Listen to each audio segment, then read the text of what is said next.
Hi everyone, this is Elizabeth from 217 Creations, and I'm here today to show you how to make this flower. Super fun, super easy, really excited. I've been wanting to show you guys this for a while. I learned how to make these in Dallas when I took the Teresa Collins Timeless class. She taught that class as well as another one. And in the Timeless class, we made a Your Story album, which is this one. And I've got another YouTube video showcasing this, but we made these flowers and I just fell in love with them. They're so easy and I've been dying to show them to you. So I asked Teresa permission if I could please show you these, and she said absolutely. She was so gracious and kind. So I'm here today to show you how to make these flowers. You can make this with a number of Cricut cartridges. I chose to use the Forever Young cartridge because that's what I use to make my layout, but any number of cartridges will work. You basically want a flower that's going to have 5 or 6 petals. Lots of Cricut cartridges have 5 or 6 petals. Forever Young does, Plankton Schoolbook, Georgian Basic Shapes, Mother's Day Bouquet, Paisley, Pagoda, lots and lots and lots of choices. So you do not have to have Forever Young to make this this flower, but you can put it on a card. So you're going to want 5 cuts of the same flower. Now I cut mine. These are cut at 3.35 inches, so a little over 3 1/4. They work best at 2.5 inches or above. Anything below that, it's hard to get the dimension and it just doesn't look as pretty as a bigger flower. So this might be a little hard to put onto a small project, but large projects are really awesome. Or if you want to do a quick card, you can make this, stick it on the card, stamp a sentiment, and be done. I mean, they're just really pretty. The video is not going to give you enough dimension or justice of how pretty these flowers are in person. So the first thing you're going to do is take 4 of the flowers and fold them into 4ths like this. So you have 1, 2, 3, 4. Okay, and just keep them folded up. Give them a really nice crease. Now, the perfectionist in me had a really hard time with this. I wanted to fold those petals into perfect little quadrants, and that is not how this flower is made. In fact, you don't want it to be that way because it'll add more dimension if it's not. And I know that's going to be hard, but try.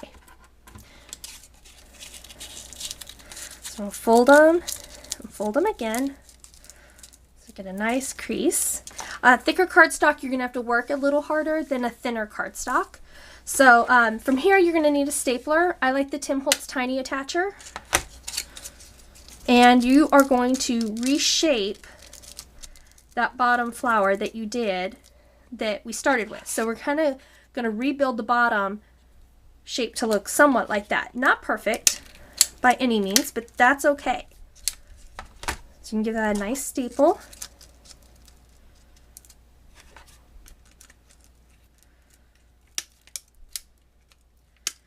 And don't worry if it's not perfect. You're going to hide this, so no one's going to see if you've kind of got a Frankenstein going on the bottom with staples.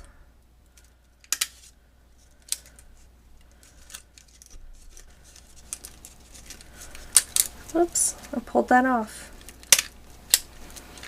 There we go. One more time over here and I think we'll have this. Okay, or not. Let's try this again. A nice hard push. Okay, yay, ta-da, done. No. Okay, so from here you're going to take the flower and you're going to fluff it up. And just be gentle not to pull your staples out like I did on that one. Kind of stick your fingers in. And if you pull it apart, it's okay. It's not the end of the world. You can always restaple.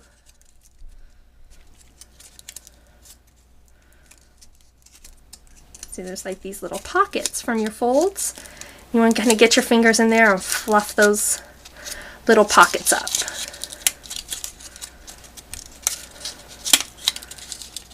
There we go. Okay, I obviously mangled that side, but that's okay. Don't worry about it. So we've got our flower. I'm going to zoom in so you can kind of see a little bit closer to what I'm working on in the details here. I'll let my camera focus. Okay, so we've got our base of our flower rebuilt. From here, you're going to take this top flower and it's going to go on top. Now when we did the mirrored flowers, we crinkled them up. kind of broke this up. When I did the glittered flower on this layout right here, I did not do the folding. Instead, I kind of just used my fingers and did like a pinch and curl like that. So this is a matter of personal preference. I like projects that have the ability to be changed up depending on my project or the style or what I'm going for. So this is one of those flowers. It's not set in stone how the top has to be. So from here, I'm going to take this flower and I'm not going to crinkle it.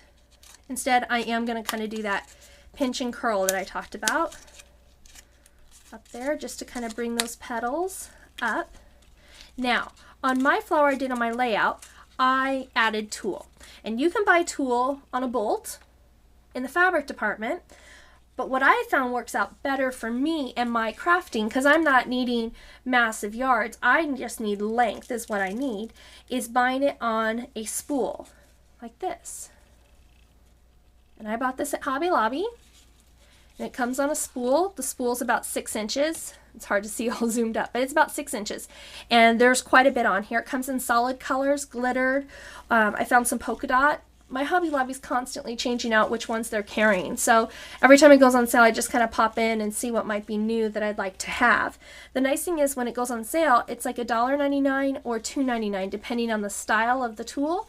And you get so much variety for that price and plenty to work with in crafts. So what you're going to do from here is take out your tulle and cut yourself, probably about 6 to 8 inches. Okay? And from here, you're going to take your finger in the center and you're just going to start puckering it. So it kind of makes a little poof. And if you are a sewer, I'm sure you could stitch a seam and pull the ends and make it work that way, but I'm not going to pull out the sewing machine to make some flowers. So for me, this works out pretty well. So just kind of however you want it to look. And from here, you're going to come back in with that stapler and just give it a couple staples. So you've got your poof going on. Okay, from here, we're going to hot glue this down right there. So I'm going to get my hot glue. And when you're hot gluing tulle, just be careful because it has holes. It's easy for it to push through and get on your fingers. But if you're like me, I have, I think, no fingertips left from playing with hot glue and ultra thick embossing enamel. So it's not a big deal to me. But if you have sensitive fingers, you might want to be careful doing that part. So from here, we're going to take this one. And I'm going to give it a little squirt of hot glue again. I'm going to come back in and I'm going to kind of offset it on there. See how it's not perfectly lined up? It's kind of offset so those petals are in the middle. And then just give it a push. And it's going to be hot because you got hot glue going on under there. And it is just paper, but if you need to, you can always use scissors or something like that to kind of push it down if you need to. There we go. Nice thing about hot glue is it dries fast, so you can work on to your next level very quickly. So from here, you're going to talk about the center of the flower. And you could do a number of different things. I personally like rhinestones. I love bling. I love shine. I just love it. Love it, love it, love it. So what I found worked out best for my money are these. I bought this jar at Walmart. It was $3. It was in the kitchen section. But at Michael's, I found these clear rhinestones, and it comes in a pound bag. Yes, 1 pound, 16 ounces of rhinestones. And these are great because you can tint them with alcohol ink or Glimmer Glam or Glimmer Mist. Other inks you can tint with, Stays On, number of different products. So you can tint them to any color that you like, but it's a great economical way if you just like clear rhinestones. And it comes in a variety of sizes. So they're not tiny, but they work pretty good for my projects. Now, if you don't want the clear ones, at my Hobby Lobby, they had one from Bead & Company, and they're multicolored ones. And these are really pretty and fun too. So that's what I'm going to use on this orange flower, because I'm going to kind of stick with that fun and funky look I've got going on. I've got glittered purple tulle and an orange flower, so we're just going to keep going with the fun. And so what I usually do is decide what I want in the center. I think I'm going to put this green one in the center. and then whatever you want along the sides. And I think I'm just going to go all out for color on this one. And it's just a great way to get a lot of rhinestones without having to spend a ton of money. Now in the class that we took from Teresa, we used her, that one's a little too big, we used her blingage line. Now I live in Kansas City, which is a pretty decent sized city, and I've had just the hardest time finding that line. I found a couple places online, but it seems to be pretty difficult for me to find. And I'm a little bit too impatient of a person for online shopping. I don't always do well waiting that 5 to 7 business days that it takes. Let's just do, let's see, now I'm going to start getting picky, but I'm going to try not to. Okay, so that's what our center is going to be. I'm going to go with that. So you can get back out your hot glue. And I always start with the center. Whoops. Try that again.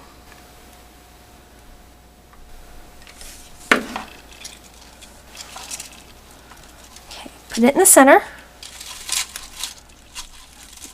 Finish those up a little bit more. There we go. Okay, and now I'm just going to take the small ones and put them around the center. You could use charms, buttons. I mean, there's just so many different options for the center of this flower. And I know all of us have these types of things in our craft area, so these are a great way to not have to necessarily go out and buy new product to make something new and fun.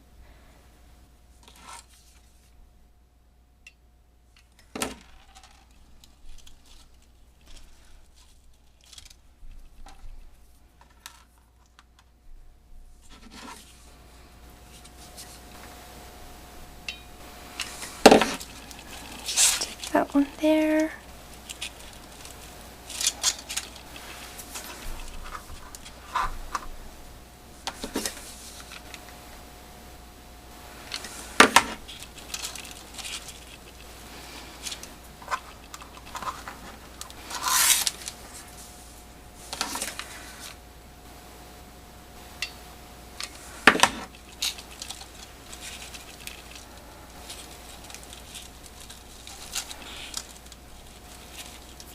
There we go. You can always get those strings off at the end.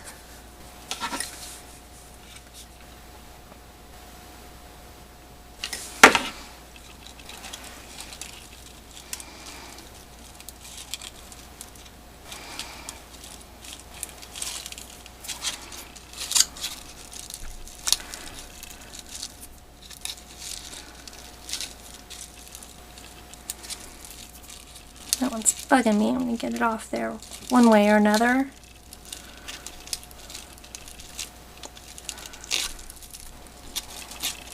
Alright. And there we go. Isn't that fun? And like I said, like when we built that flower, not to worry about that bottom, because look how much it puffs up. Look how fun that is. Isn't that great?